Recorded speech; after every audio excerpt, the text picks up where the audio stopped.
ফুল যুগ যুগান্তরে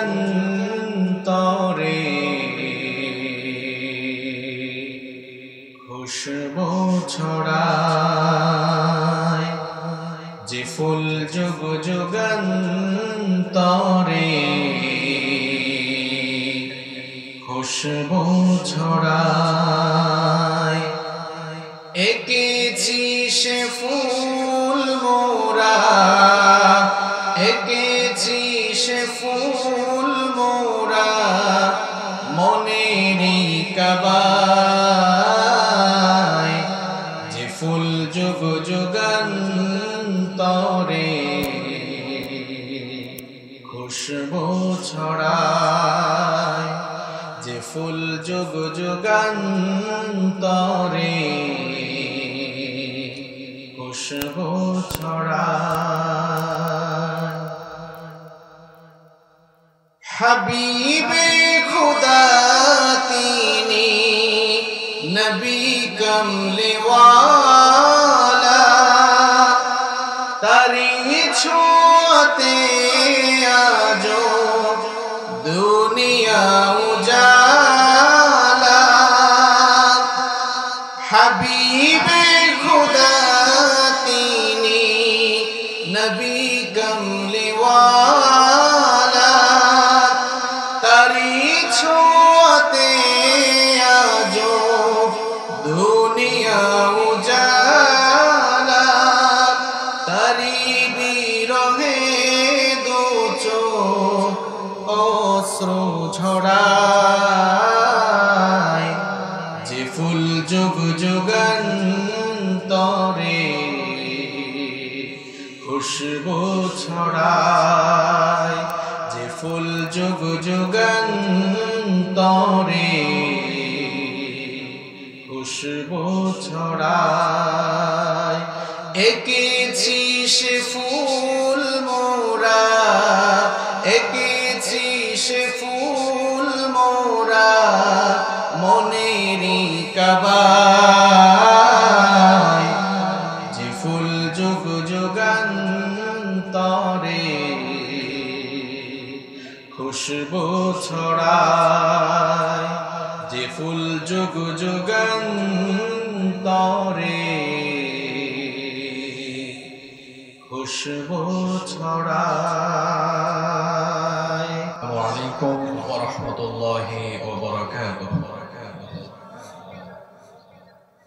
কি ব্যাপার, আপনারা রাগ করেছেন নাকি? তাহলে বলেন তো দেখি, সালাম দেওয়া এটা কি?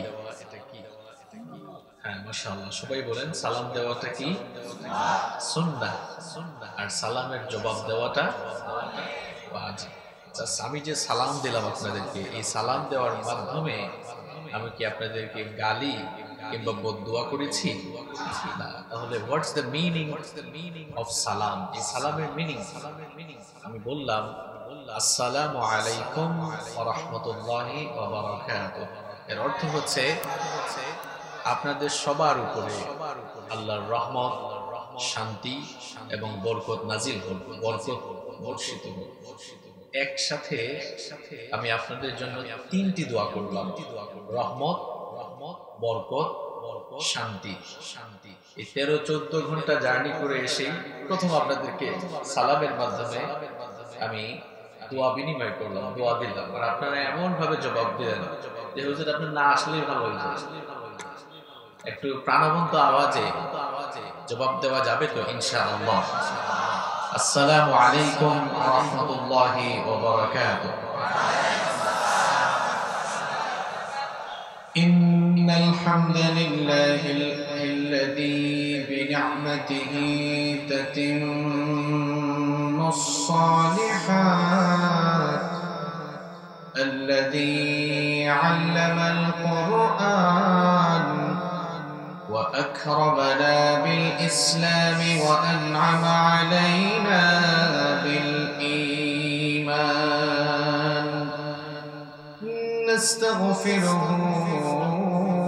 ونتوب إليه، ونشهد أن لا إله إلا الله وحده لا شريك له، ونشهد أن سيدنا وسندنا وحبيبنا وطبيبنا وطبيب أرواحنا محمدا عبد الله ورسوله أرسله بالحق بشيرا ونذيرا وداعيا إلى الله بإذنه وسراجا وقمرا منيرا أما بعد فقد قال الله تعالى في كلامه المجيد وفي فرقانه الحميد সবাই সওয়াবের নিয়তে আমার সাথে তেলাওয়াত করুন আউযু বিল্লাহি মিনাশ শাইতানির রাজীম বিসমিল্লাহির রাহমানির রাহিম ওয়া মান يتق الله يجعل له مخرجا ويرزقه من حيث لا يحتسب ومن يتوكل على الله فهو حسبه إن الله بالغ أمره قد جعل الله لكل شيء قدرا وقال تعالى في شان حبيبه إن الله وملائكته يصلون على النبي يا أيها الذين آمنوا صلوا عليه وسلموا تسليما اللهم صل على محمد وعلى آل محمد كما صليت على إبراهيم وعلى آل إبراهيم إنك حميد مجيد اللهم بارك على محمد وعلى آل محمد كما باركت على إبراهيم وعلى آل إبراهيم إنك حميد مجيد ربي زدني علما ربي زدني علما ربي اشرح لي صدري ويسر لي أمري واحلل عقدة من لساني يفقهوا قولي سبحانك لا علم لنا إلا ما علمتنا إنك أنت العليم الحكيم صدق الله العظيم যে ফুল যুগ যুগান্তরে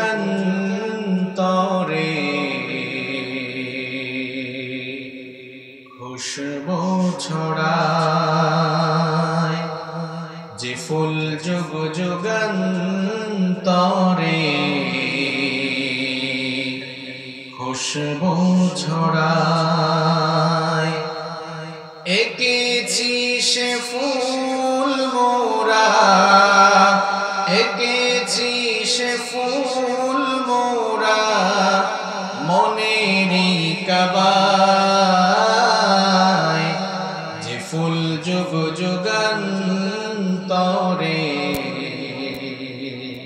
খুশবু ছড়ায় যে ফুল যুগ যুগান্তরে খুশবু ছড়ায় হাবিবে খুদা তিনি নবী কমলে ওয়ালা তারি ছোঁয়াতে আজো দুনিয়া উজালা হাবিবে খুদা তিনি নবী কমলে ওয়ালা তারি ছোঁয়াতে আজো দুনিয়া উজালা তারি বিরহে দু চোখ অশ্রু ঝরায় যে ফুল যুগ যুগান্তরে খুশবু ছড়ায় যে ফুল যুগ যুগান্তরে খুশবু ছড়ায় এঁকেছি সে ফুল মোরা এঁকেছি সে ফুল মোরা মনেরই কাবায় যে ফুল যুগ যুগান্তরে খুশবু ছড়ায় যে ফুল যুগ যুগান্তরে খুশবু ছড়ায় বাংলাদেশের অত্যন্ত সুপরিচিত ঐতিহ্যবাহী গাজীপুর জেলার শ্রীপুর উপজেলার প্রহ্লাদপুর ইউনিয়নের অন্তর্গত মেন্দিপুর যুব সমাজের উদ্যোগে মৃত ব্যক্তিদের রুহের মাগফিরাতের উদ্দেশ্যে আয়োজিত আজকের এই 2 দিন ব্যাপী তৃতীয়তম বার্ষিক তাফসীরুল কোরআন মাহফিলের সমাপনী অধিবেশনের মুহতারাম সভাপতি, বিশিষ্ট সমাজসেবক, বিশিষ্ট রাজনীতিবিদ, অত্র এলাকার সকলের অত্যন্ত প্রিয় মানুষ, ভালোবাসার মানুষ, গণমানুষের প্রিয় ব্যক্তিত্ব, জননন্দিত জননেতা, আসন্ন প্রহ্লাদপুর ইউনিয়ন পরিষদের চেয়ারম্যান পদপ্রার্থী জনাব মোহাম্মদ আনিসুর রহমান খোকন সাহেব, আতালাল্লাহু উমরাহু ওয়া বারাকাল্লাহু ফি হায়াতিহি। আমরা সবাই বলি আমিন। আজকের মাহফিলের সম্মানিত প্রধান অতিথি আসতে পারেননি, আমরা তার জন্য দোয়া করছি। বাংলাদেশের বৃহত্তম রাজনৈতিক দল বাংলাদেশ আওয়ামী লীগের অন্যতম অঙ্গ সংগঠন বাংলাদেশ আওয়ামী যুবলীগের গাজীপুর মহানগর এর সম্মানিত যুগ্ম আহ্বায়ক জনাব এস.এম. আলমগীর হোসেন, আমরা দোয়া করছি আল্লাহ তাআলা তাকে কোরআনের জন্য কবুল করুন। মাহফিলের সম্মানিত উদ্বোধক আপনাদের সকলের প্রিয় মানুষ, গাজীপুর সদর মেট্রো থানা আওয়ামী যুবলীগের সভাপতি পদপ্রার্থী জনাব মোহাম্মদ আমজাদ হোসেন পলাশ, মাহফিলে স্পেশাল গেস্ট হিসেবে উপস্থিত রয়েছেন জনাব মোহাম্মদ জাহাঙ্গীর আলম জিকু, জনাব মোহাম্মদ লোকমান হোসেন মোড়ল, জনাব মোহাম্মদ কামাল হোসেন মোড়ল, জনাব মোহাম্মদ দেলাওয়ার হোসেন দীপু। আল্লাহ তাআলা পোস্টারে উল্লেখিত সকল অতিথিদেরকে কোরআনের জন্য, ইসলামের জন্য কবুল করুন। আমরা সবাই বলি আমিন। মাহফিলে আমার আগে বক্তব্য রেখেছেন মেদিনীপুর পশ্চিমপাড়া জামে মসজিদের সম্মানিত খতিব মাওলানা আতিকুর রহমান সাহেব, এবং আমার পূর্বেই কোরআন এবং সুন্নাহ থেকে অত্যন্ত তাত্ত্বিক এবং প্রাঞ্জল ভাষায় আলোচনা পেশ করেছেন হযরত মাওলানা মুফতি সিফাত হযরত মাওলানা মুফতি সিফাত হাসান হাফিজাহুল্লাহ ওয়া রাআ গতকাল থেকে আজ পর্যন্ত যত উলামায়ে কেরাম আজকের মাহফিলে এই মাহফিলে এসে কোরআন সুন্নাহ থেকে বক্তব্য রেখেছেন, আমরা সবার জন্য দোয়া করছি আল্লাহ তাআলা সকলের ইলম এবং আমলের মধ্যে বারাকা দান করুন। আপনারা হয়তো আমিন আসতে বলেছেন এই জন্য যে হুজুর অনেকের জন্য দোয়া করছে, আমরা কষ্ট করে আমিন বলে লাভ কি? দোয়া তো আরেকজনের জন্য হচ্ছে। আমার ইসলাম সংকীর্ণ নয়, এতটা উদার। ইসলামের বিউটিটা আপনি দেখেন কোন জায়গায়। নবী করিম সাল্লাল্লাহু আলাইহি ওয়াসাল্লাম বলেছেন, যখন কোনো মুমিন বান্দা তার আরেক ভাইয়ের জন্য দোয়া করে, তখন ফেরেশতাও আল্লাহর কাছে আরজি পেশ করে বলে, হে রব, তোমার এই বান্দা যার জন্য দোয়াটা করলো তার জন্য কবুল করেন, পরে সে যে দোয়াটা করেছে তার মনটা এত উদার, এই দোয়াটা আপনি আগে তার জন্য কবুল করুন। দেখেছেন এটা কেমন চালাক? এখন সুবহানাল্লাহর আওয়াজটা বাড়ছে না কমছে? তাহলে এই যে আমরা অনেকের নাম ধরে ধরে দোয়া করছি, আমাদের কোনো লস নেই। নবীজির কথা সত্য না মিথ্যা? আরেকটু আস্তে বলেন তো, সত্য না মিথ্যা? এটা আমরা মনে প্রাণে বিশ্বাস করি নাকি করি না? যদি এটা আমরা মনে প্রাণে বিশ্বাস করে থাকি, তাহলে নবীজির কথা অনুযায়ী যাদের জন্য যে দোয়াটা করব, ওই দোয়াটা আমাদের জন্য সবার আগে কবুল করবেন যিনি, তিনি কে? তাহলে আমরা সবার জন্য দোয়া করছি, আল্লাহ সবার হায়াতের মধ্যে, ইলমের মধ্যে, আমলের মধ্যে বারাকা দান করুন। এই যে আমিন বললেন, দোয়াটা আগে কবুল হবে কার জন্য? আপনার আমার জন্য ইনশাআল্লাহ। মাহফিলে উপস্থিত রয়েছেন সম্মানিত উলামায়ে কেরাম, মাহফিলে এসেছেন বিভিন্ন রাজনৈতিক দলের সম্মানিত নেতৃবৃন্দ, সামাজিক নেতৃবৃন্দ। আমার সামনে বসে আছেন আমার পিতৃতুল্য সম্মানিত মুরব্বী বাবারা, যুগে যুগে আল্লাহর জমিনে আল্লাহর দ্বীনকে প্রতিষ্ঠার জন্য যারা সবচাইতে বেশি অগ্রণী ভূমিকা পালন করেছেন, আমার কলিজার টুকরা যুবক এবং তরুণ ভাইয়েরা, স্কুল, কলেজ, ইউনিভার্সিটি এবং মাদ্রাসা পড়ুয়া আমার প্রাণ প্রিয় মেধাবী ছাত্র ভাইয়েরা, মহিলা প্যান্ডেল থেকে এবং বাসায় বসে নীরবে যারা শুনছেন, আমার শ্রদ্ধেয়া সম্মানিতা মা এবং বোনেরা, উপস্থিত মিডিয়া প্রাণ প্রিয় কর্মী ভাইয়েরা, গোয়েন্দা সংস্থার ভাইয়েরা, আজকের মাহফিল বাস্তবায়নে যারা সাপোর্ট দিয়েছেন, সহযোগিতা করেছেন, প্রশাসনের ভাইয়েরা, সর্বস্তরের তাওহীদি জনতা, প্রাণ প্রিয় শ্রীপুর তথা গাজীপুরবাসী, আপনারা সবাই কেমন আছেন? পেছনে যারা বসেছেন তারা মনে হয় খুব একটা ভালো নেই, আপনারা ভালো আছেন সবাই? তাহলে যদি ভালো থেকে থাকেন বলেন তো, আপনাদেরকে ভালো রেখেছেন আপনারা নাকি আল্লাহ? তাহলে আল্লাহ তাআলাকে একটু জবান খুলে মহব্বতের সাথে একটা ডাক দেন, বলেন আল্লাহ।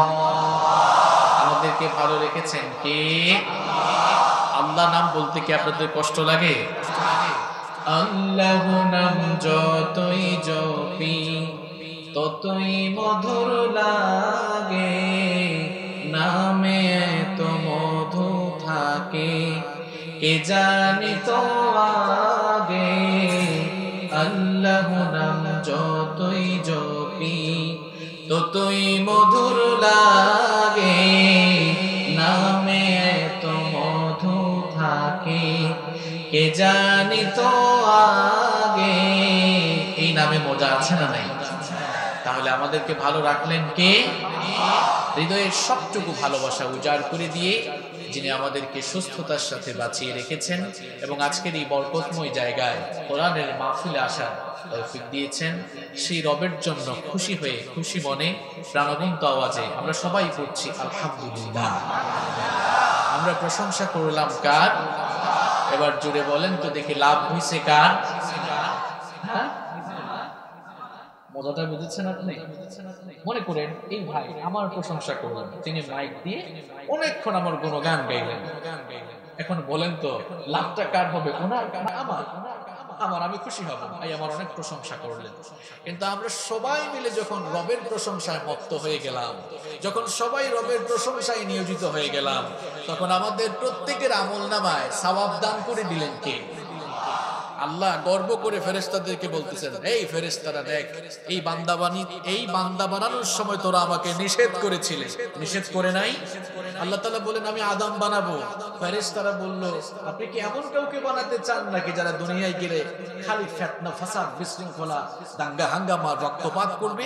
আল্লাহ এখন বলছেন, দেখ আমার বান্দারা আমার জিকির করে, তার বরকতের বাড়িধারা ফলধারা আমি তোমার জন্য প্রবাহমান করব। সুবহানাল্লাহ। আমরা এই মাহফিলে যারা এসেছি, আল্লাহ তাআলা আমাদের সকলের জীবনের গুনাহগুলো মাফ করে দাও। এই মাহফিল আয়োজন করতে গিয়ে আমার কলিজার টুকরা যুবক ভাইয়েরা হয়তো কয়েকদিন তারা ঠিকমতো খেতে পারেনি, ঘুমাতে পারেনি। রাজনৈতিক নেতৃবৃন্দ যারা আছেন তারা সাপোর্ট দিয়েছেন, এই এলাকার মুরব্বী যারা তারা তাদেরকে সহযোগিতা করেছেন, প্রশাসনের ভাইরাও সহযোগিতা করেছেন। সকলের ঐকান্তিক সহযোগিতার কারণে এত সুন্দর একটি প্রোগ্রাম বাস্তবায়িত হয়েছে। এই প্রোগ্রামটি বাস্তবায়নের জন্য যারা যেভাবে সহযোগিতা করেছেন, আমরা দোয়া করছি আল্লাহ তাআলা আপনি সবাইকে মাফ করে দেন। In the day of resurrection, কাল কিয়ামতের কঠিন বিভীষিকাময় দিনে এই মাহফিলকে যেন আল্লাহ তাআলা আমাদের সবার জন্য নাজাতের ওয়াসিলা বানিয়ে আল্লাহ যেন আমাদেরকে মাফ করে দয়া করে তার জান্নাতে আমাদেরকে ঢুকিয়ে দেন। এই মাহফিলে আমরা যারা এসেছি, এই মাহফিলের ওয়াসিলায় আল্লাহ তাআলা যেন আমাদের সকলের জীবনকে বরকতময় করে দেন। আপনারা সবাই বরকত চান কি চান না? বরকত চান তো সবাই? আল্লাহর বরকত যদি আপনার জীবনে না থাকে, মনে রাখবেন আপনি আপনার জীবনে কখনো সুখ শান্তির দেখা পাবেন না। কারণ টাকা পয়সা ক্ষমতা প্রভাব প্রতিপত্তি দিয়ে সুখের মালিক হওয়া যায় না। কারণ এমন বহু মানুষ আমরা দেখেছি যাদের কাছে কোটি কোটি টাকা আছে কিন্তু রাতের ঘুম নাই। অনেক টাকার মালিক রাতের বেলা ঘুমাতে পারে না, মনে শান্তি থাকলে তো ঘুমাবে, তার মনে সুখ নেই। রিকশাওয়ালা সারাদিন রিকশা চালায়, 300-400 টাকা ইনকাম করেছে, ঈশার নামাজের পরে আলু ভর্তা ডাল ভাত খেয়ে নাকে তেল দিয়ে ঘুমায়। তার ঘুম আছে কারণ তার মনে শান্তি আছে। গাজীপুরে বেশ কয়েকটি গার্মেন্টস ফ্যাক্টরির মালিক, হাজার হাজার কোটি টাকা তার কাছে আছে, ঘুমাতে পারে না। অনেক সম্পদ আছে, এরপরেও সুখ নাই কেন? কারণ সম্পদের ভেতরে বরকত। What do you mean by বারাকা? আপনি বারাকা বলতে কি বুঝেন? What's the definition of বারাকা? এই বারাকার ডেফিনিশন কি? আমি যদি আপনাদেরকে জিজ্ঞেস করি, আচ্ছা বলেন তো বরকত মানে কি? এক একজন হয়তো এক এক কথা বলবেন। কেউ বলবেন হুজুর যার অনেক টাকা পয়সা আছে, যে অনেক দামি গাড়িতে চড়ে, যার কয়েকটা বিল্ডিং আছে, মনে হয় সে বেশি বরকতওয়ালা মানুষ। আচ্ছা আমাকে বলেন তো আপনারা, এমন বহু মানুষের টাকা পয়সা আছে, কোন দিক দিয়ে আসে আর কোন দিক দিয়ে যায় সে নিজেই হিসাব নিকাশ করে পায় না। আছে। তার মানে অনেক ইনকাম আছে কিন্তু কোনো বরকত নাই। আবার অনেক মানুষ আছে লম্বা হায়াত পেয়েছে, 20, 30, 40, 50, 60 বছর হায়াত পেয়েছে, কিন্তু তার জীবনে সে খুব বেশি কিছু করতে পারে নাই, ইবাদত বন্দেগীও বেশি করতে পারে নাই, তার জীবনে সফলতার চূড়ান্ত লক্ষ্যেও সে পৌঁছাতে পারে নাই। তার মানে লম্বা হায়াত পেয়েছে কিন্তু হায়াতে কোনো বরকত পায় নাই। দেখবেন অনেক ভাইরা খুব বেশি কাজ করে, অনেক পরিশ্রম করে, কিন্তু এত পরিশ্রম করার পরেও কাজের ফলাফল ভালো হয় না। তার মানে তার কাজের মধ্যে বরকত নেই। আবার অনেকে আছে অনেক সম্পদ অর্জন করেছে কিন্তু তার এই সম্পদের ভেতরেও বরকত থাকে। অনেকে আছে, আমার ছাত্র ভাইরা যারা আছে তোমরা শোনো, অনেকে অনেক বেশি পড়ে, দেখবা অনেক স্টাডি করে, অনেক পড়ে, কিন্তু পরীক্ষায় রেজাল্ট ভালো হয় না, কারণ তার পড়ার মধ্যেও কোনো বরকত নেই। তাহলে বরকত মানে? আচ্ছা বললেন তো আমাকে, একটু আওয়াজ দিন আপনারা। হ্যাঁ, আমি কিন্তু বেশি লম্বা চওড়া কথা বলি না, খুব অল্প স্বল্প কথা বলবো, কিন্তু দামি দামি কথা বলি ইনশাআল্লাহ। আপনাদের একটু পার্টিসিপেট দরকার। বলেন তো আমাকে, একটু জবানটা খুলে একটু বলেন আমাকে, বরকত এই শব্দটি কি আরবি না বাংলা? হ্যাঁ, আরবি। বারাকা, ইটস অ্যান আরবিক ওয়ার্ড, এটি আরবি শব্দ। এর অর্থ কি? কল্যাণ, সমৃদ্ধি, প্রাচুর্য, মঙ্গল। কোন জিনিসে বারাকা যখন চলে আসে, যখন কোনো কাজে বা কোনো বিষয়ে আল্লাহর তরফ থেকে বরকত নেমে আসে, তখন ওই বিষয়টি বা ওই কাজটি বান্দার জন্য কল্যাণকর হয়ে যায়, সুখকর হয়ে যায়। তার কারণ ওই জিনিসটাতে বরকত যিনি দিয়েছেন তিনি হচ্ছেন গোটা বিশ্ব জাহানের মালিক বরকত নাই, ক্ষমতা থাকবে, সম্পদ থাকবে, গাড়ি থাকবে, বাড়ি থাকবে, জীবনে সুখ শান্তি থাকবে। আমি যদি এখন বলি সুখ শান্তি জীবনে চান না কে কে, কেউ হাত তুলবে না। যদি বলি সুখ শান্তি সমৃদ্ধি আর জীবনে বরকত চান কে কে, দেখি হাত তোলেন তো। বরকত চান তো সবাই? যারা হাত তোলেন এরা চায় না। কারা কারা বরকত চান হাত তোলেন? আমি চাই। আচ্ছা, হাতগুলো আমার। আমাদের জীবনে বরকত আসতেছে না কেন? আমাদের জীবনে এত দুঃখ দুর্দশা কেন? কেন সুখের দেখা পাই না? কেন আমরা বরকতের সাগরে হাবুডুবু খাচ্ছি না? কেন আল্লাহর তরফ থেকে বরকত বন্ধ হয়ে গেল? কেন এত টাকা পয়সার মালিক হওয়ার পরও কেন আমাদের জীবনে বরকত আসতেছে না? এর কারণগুলো কি? আজকের আলোচনায় কোরআন সুন্নাহ থেকে এগুলো আমরা বের করব। কেন আমাদের হায়াতে বরকত নাই, সময়ে বরকত নাই, পরিবারে বরকত নাই, ইনকামে বরকত নাই, জীবনে বরকত নাই, রাজনীতিতে বরকত নাই, অর্থনীতিতে বরকত নাই, এক কথায় জীবন থেকে বরকত হারিয়ে গেল কেন?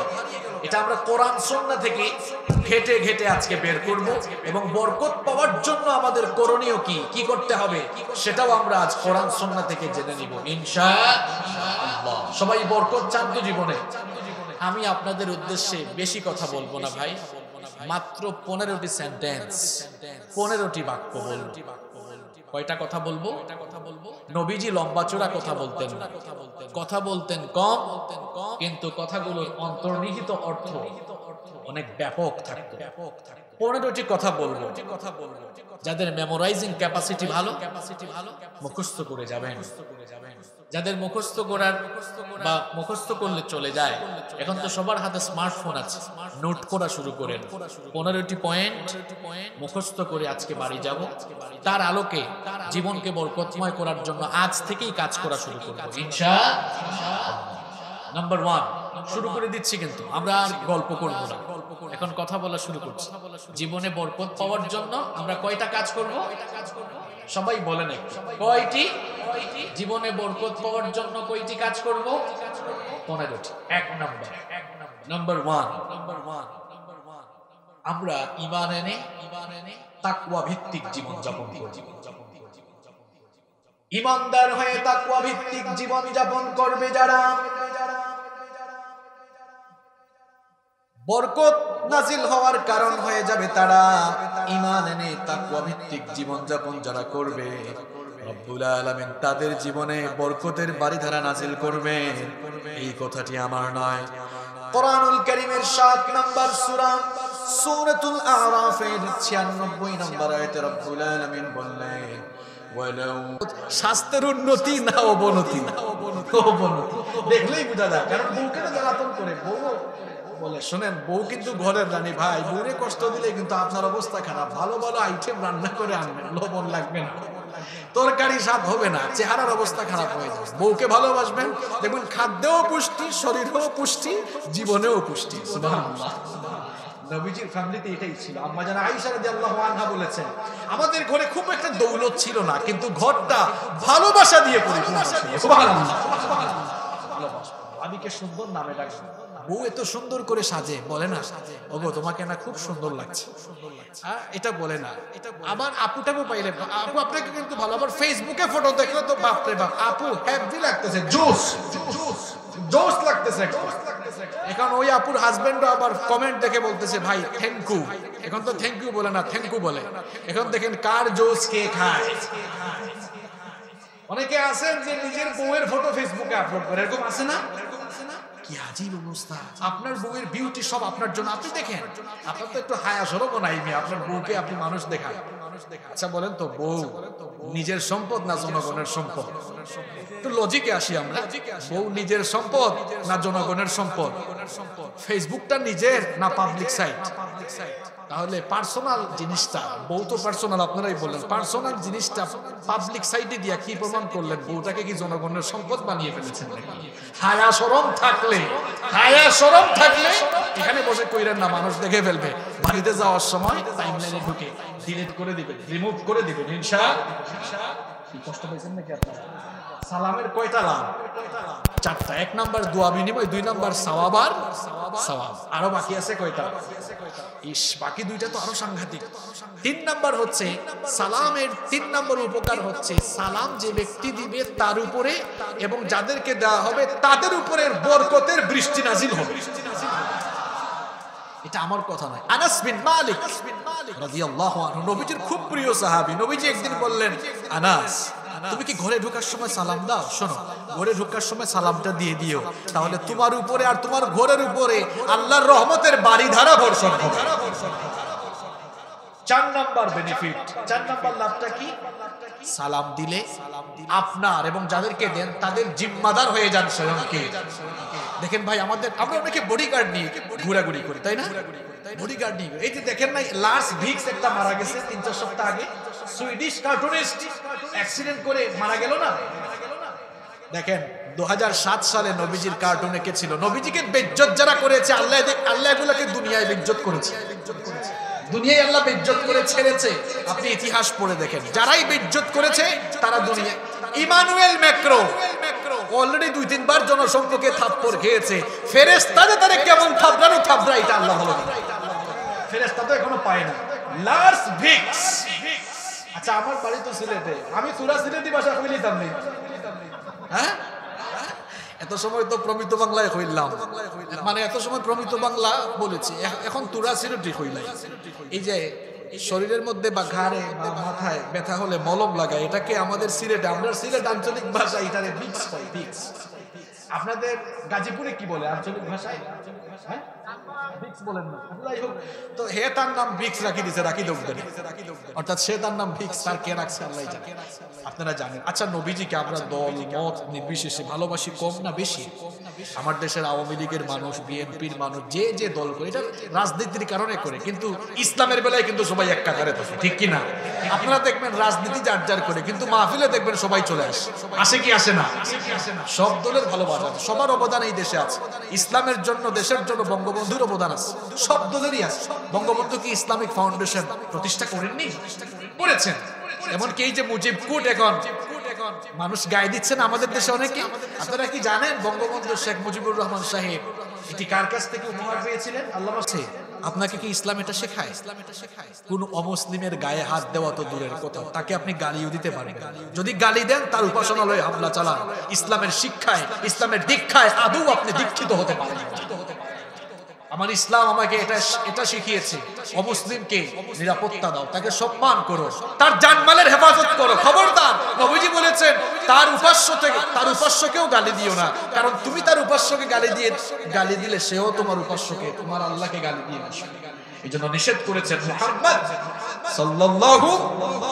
এই লার্স ভিক্সের কথা বলছিলাম, আপনারা জানেন 2007 সালে নবীজির কার্টুন আঁকলো। এরপরে মানুষের রোশানল থেকে বাঁচার জন্য 2007 সাল থেকে পুলিশি পাহারায়, পুলিশি প্রোটেকশনে সে চলাফেরা করতো। আপনারা বিবিসি, সিএনএন সহ বিশ্ববিখ্যাত সবগুলো গণমাধ্যমে এগুলো পড়েছেন। তো সে মানুষ যেন তাকে হামলা না করতে পারে, কাছে না পায়, পুলিশি পাহারায় চলাফেরা করে। আচ্ছা বলেন তো, পুলিশি পাহারায় না হয় সে মানুষের রোশানল থেকে বাঁচবে, কিন্তু আল্লাহর গজব থেকে কি গোটা দুনিয়া জুড়ে বডিগার্ড লাগাইলেও বাঁচা যাবে? আসতে বলতেছেন কেন, বাঁচা যাবে? এই লার্স ভিক্স পুলিশি পাহারায় খুব বুক ফেলে চলাফেরা করতো। এই তো 3-4 সপ্তাহ আগে অ্যাক্সিডেন্ট করে আগুন ধরে গাড়িতে পুড়ে মারা গেল। কয়েকটা গণমাধ্যমে দেখেছি ফায়ার সার্ভিস যখন আগুন নেভাতে গিয়েছে, আগুন নাকি আরো তেজ নাকি আরো বেড়েছে। আল্লাহু আলাম, আল্লাহ ভালো জানেন। আল্লাহর গজব তো আসতেও পারে, কারণ আগুনের তেজ বাড়ানোর মালিক কে? আগুনের তেজ কমায় দেওয়ার মালিক কে? ওইদিকে তো ইব্রাহিম নবীকে আগুনের কুণ্ডে ফেলানো হলো, তাও তো তার কিছুই হয় নাই, বাঁচিয়ে দিয়েছেন কে? তাহলে আগুনের তেজ আল্লাহ বাড়াইতে চাইলে আপনি পানি দিয়া কমাইতে পারবেন? পারবেন না। এখান থেকে আমাদের জন্য একটি বিরাট শিক্ষা আছে। আমরা অনেকে কি করি, অনেক সময় পাহারা পোহারায় থেকে বা আমাদের মন যা চায় তাই আমরা ইসলামের বিরুদ্ধে, কোরআনের বিরুদ্ধে বলে ফেলি, আর আমরা মনে করি আমাদের পায়ে কে, আমি তো খুব প্রোটেকশনের ভিতরে আছি। না, এই লার্স ভিক্স থেকে শিক্ষা নিতে হবে।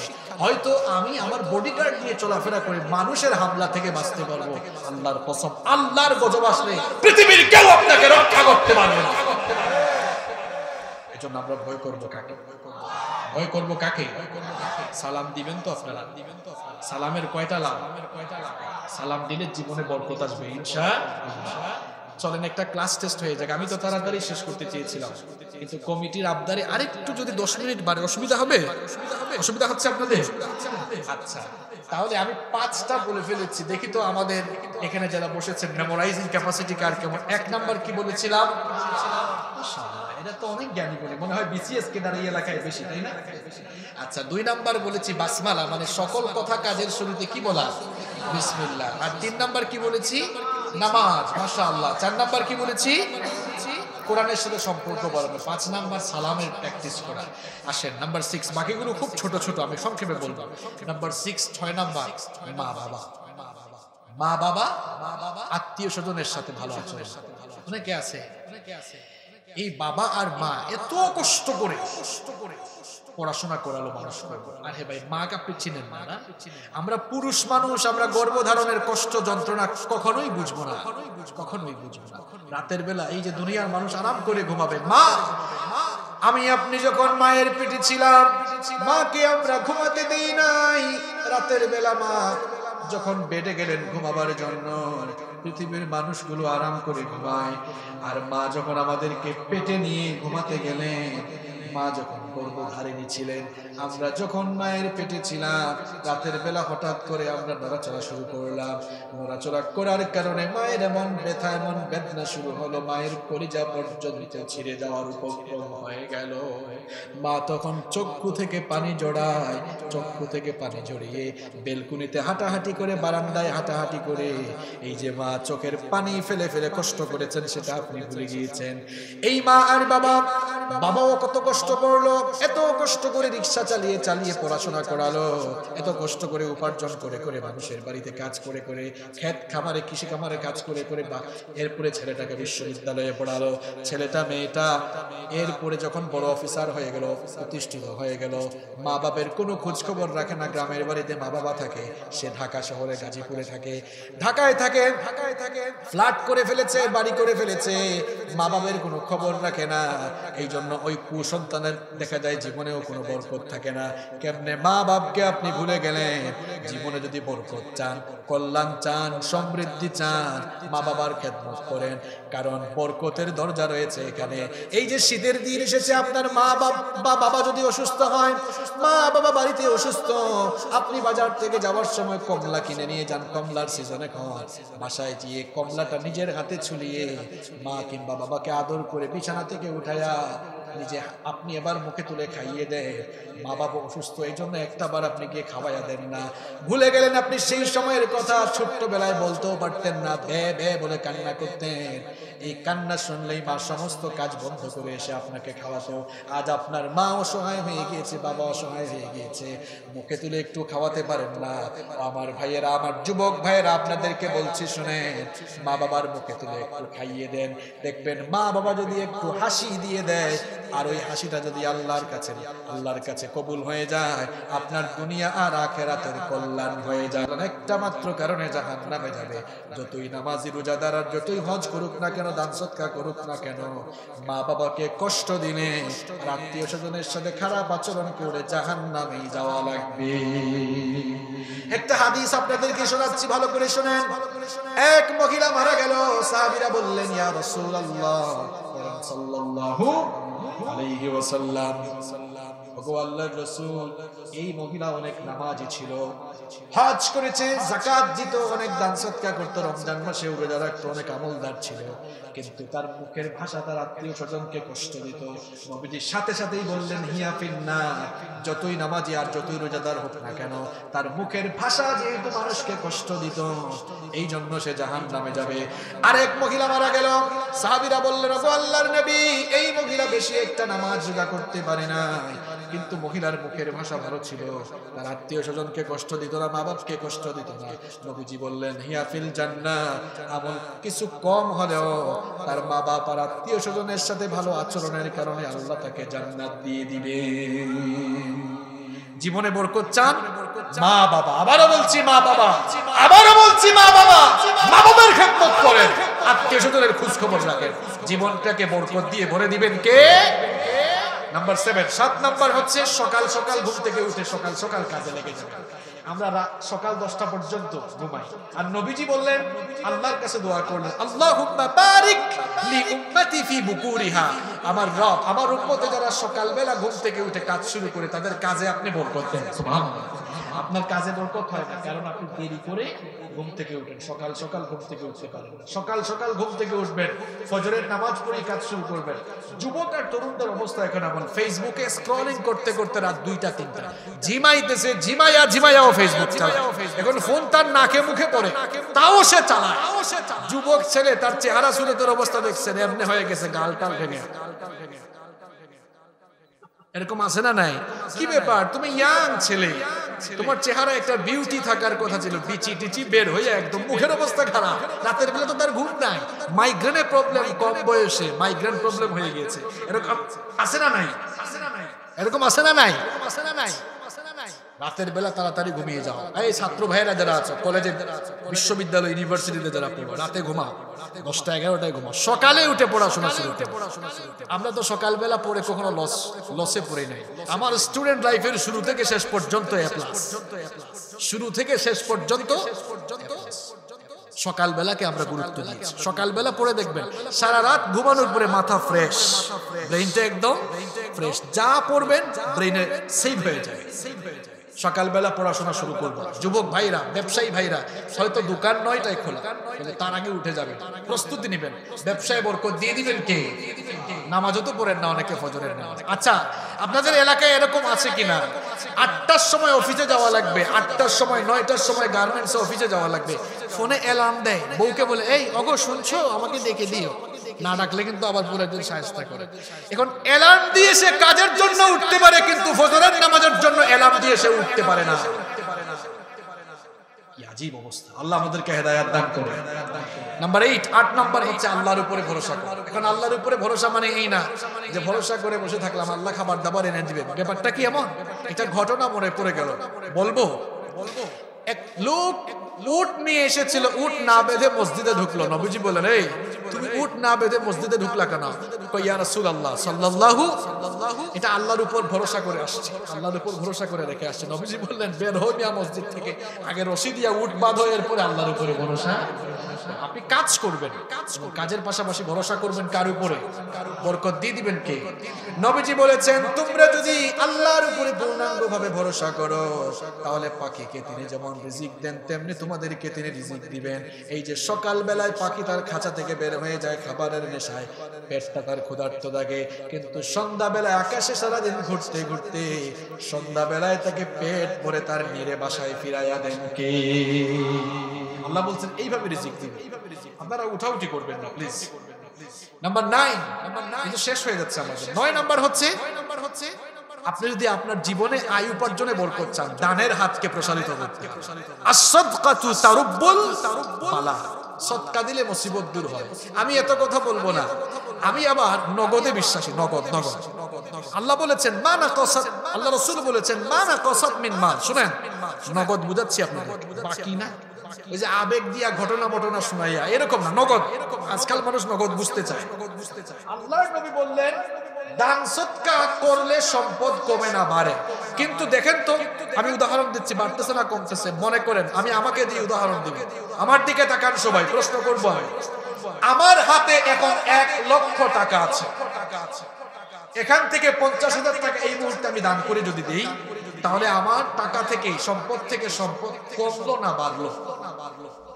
ভাই আপনাকে দিয়ে উদাহরণ দিচ্ছে না, আমাকে দিয়ে দিচ্ছে, আপনি বলেন বুঝে ভাই খেয়ে ফেলবে নাকি এই টাকা খরচ করার জন্য বাজারে যাবে? এখন বাজারে কাস্টমার আগের চেয়ে কমলো না বাড়লো? আরে ভাই বলেন, কমলো না বাড়লো? বাজারে যদি কাস্টমার বাড়ে, তাহলে বাজারে পণ্য বাড়াইতে হবে না কমাইতে হবে? পণ্য যদি বাড়াইতে হয়, পণ্য যেখানে উৎপাদন হয়, ইন্ডাস্ট্রি, ফ্যাক্টরি, মিল, কারখানা, গার্মেন্টস, সেখানে উৎপাদন বাড়াইতে হবে না কমাইতে হবে? সেখানে মানুষ আরো চাকরিতে নিয়োগ দেওয়া লাগবে নাকি লাগবে না? এখন যিনি ওই ইন্ডাস্ট্রি, ফ্যাক্টরি মালিক, তিনি মানুষ বাড়াবেন, উৎপাদন বাড়াবেন, তার উৎপাদন বাড়ালে ব্যবসা তার উপরে উঠবে না নিচে নামবে? তাহলে ওই জাকাত দিয়েছিল, কিন্তু ওই ব্যবসায়ী, ওই ইন্ডাস্ট্রিওয়ালাই জাকাত দিয়েছে, দেওয়ার পরে এরা আবার দোকানে গিয়েছে, ব্যবসায় পণ্যের চাহিদা দেখা দিয়েছে, এখন আবার পণ্যের উৎপাদন বেড়েছে, ঘুরে ফিরে দেখা যাচ্ছে মানে কয়েকদিন পরে, কয়েক মাসের মাথায় ব্যবসা যা ছিল তার আরো উপরে চলে গেছে। নগদ বুঝতে পারছেন? এবার অঙ্ক করে বোঝাই। এই অঙ্কটা আমি করি নাই, অঙ্কটা সরাসরি আল্লাহ কোরআনে করেছেন। সুবহানাল্লাহ পড়েন।